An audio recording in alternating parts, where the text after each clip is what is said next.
Well, good morning. It's me, Kenny Polcari, your host of the party, and today is Thursday, November 9th, 2023. And here are the things you need to know to get your day started. Well, it was very interesting because yesterday we had the 10-year bond auction, right? $40 billion worth of 10-year bonds coming to the market, and it went off a little bit weaker than expected. Now, today's the 30-year auction, so let's see what that produces. Are investors now expecting a harder landing than they were even a couple of weeks ago? Now, there's nothing on the economic calendar today that's going to drive the action at all. It's going to be all about JJ and his speech today, where he's going to talk about challenges to monetary policy. We're going to have Barkin and Logan are going to play wingman and wingwoman as we move through the day. So pay attention to what all those Fed reps have to say. And what do we have for dinner tonight? We're going to have the chicken thighs bathed in herbs and white wine.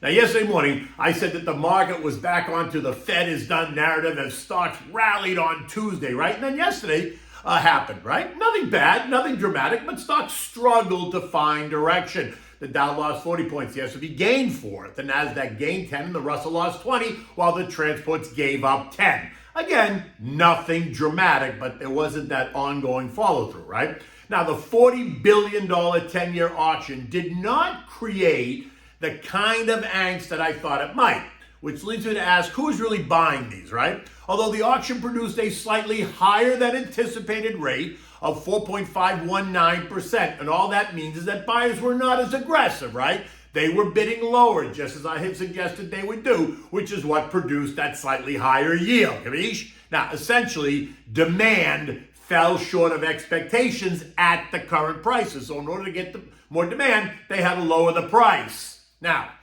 in the secondary treasury market, bond prices rose yesterday, right? As investors there are opting for more stability. Or are they choosing to buy bonds because they now expect the economy to careen out of control as we come in for the landing? Now, you define what the landing is, right? Now, if that happens, bond prices will surge, making for a great trade. The 10-year yesterday ended the day yielding 4.52%, down from 4.57. And if you're concerned about instability over the course of the next decade, then you're going to buy bonds. Or if you think bonds have bottomed out and can only go higher, then you're going to buy bonds and maybe flip them out as prices continue to rise, right? If they continue to rise. Or if you just want some diversity, then you'll add some bonds. I mean, there are so many reasons that an investor would buy anything, right? Bonds included. So your decision is based on what your profile is and who you are and where you are in the life cycle, the risk profile, all that stuff, right? So it's not rocket science, but it is investing science.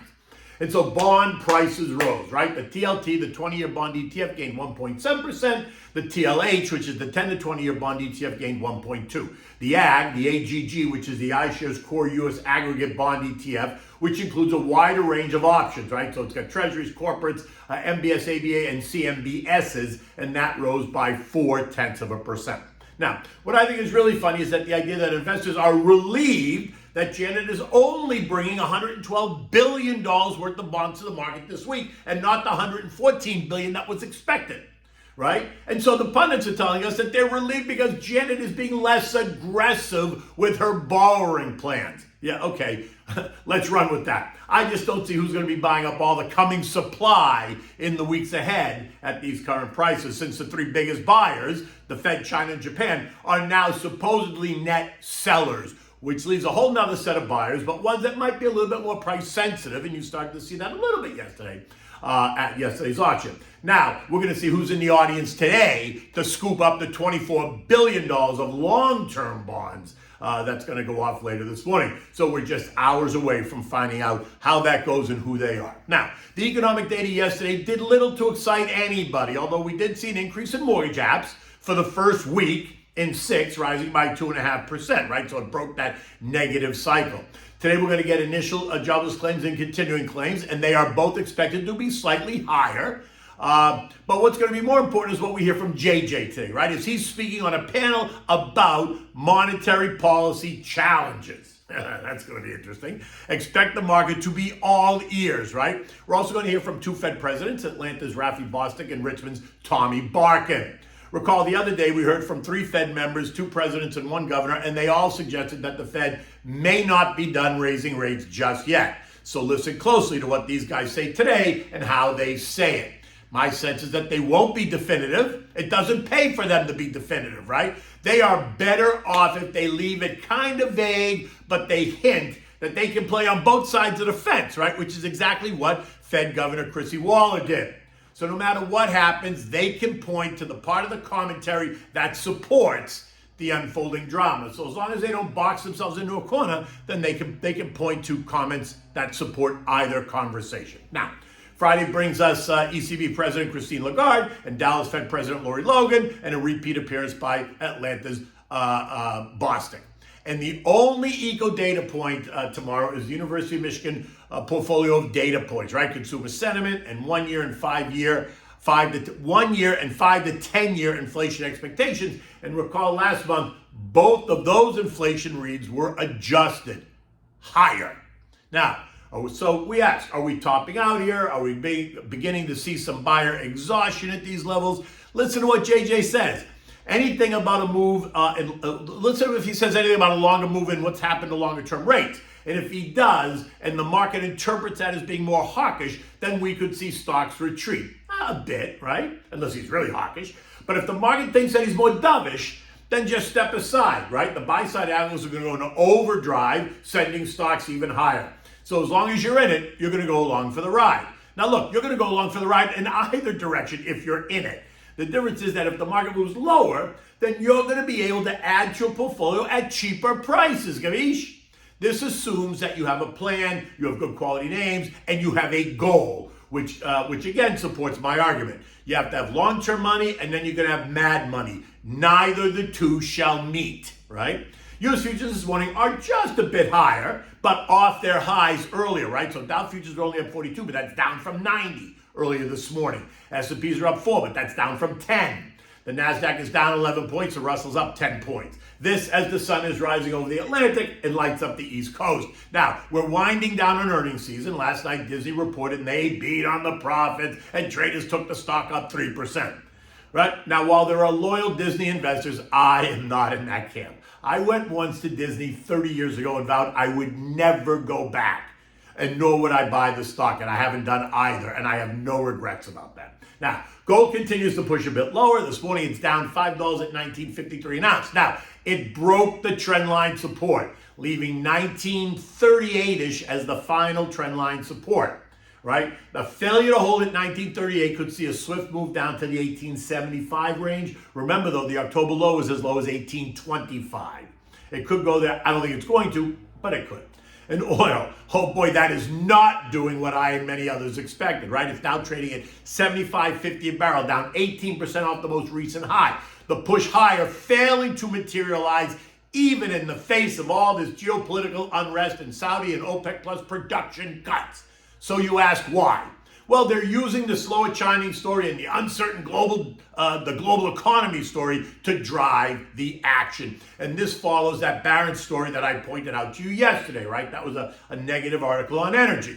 Traders are now pushing aside that fear-driven geopolitical story around the multiple wars going on in the world in favor of more fundamental data points. Data points that I still don't believe, because I'm in the camp that demand is strong, it will remain strong, winter's here in the Northeast, demand will remain high, but I can't ignore the broken technicals on the chart, right? We are now below all three trend lines, and that does not suggest near-term strength. The downside appears to be in the low 70s, right? Something that the Saudis don't like.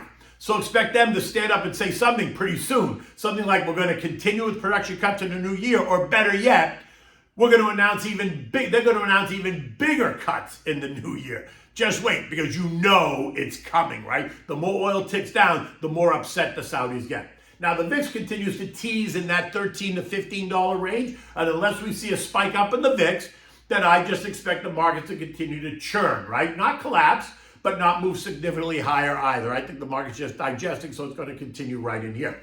European markets are all up this morning, about 0.4 across the board. Robust corporate earnings being credited for today's move, right? Think AstraZeneca, ArcelorMittal, Aiden, Coloplast, Deutsche Telekom, and Henkel. They all reported.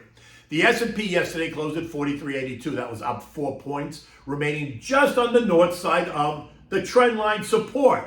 and feeling like it wants to test trendline resistance, which is now at 4,400. It's going to be interesting to see how the market reacts if we do.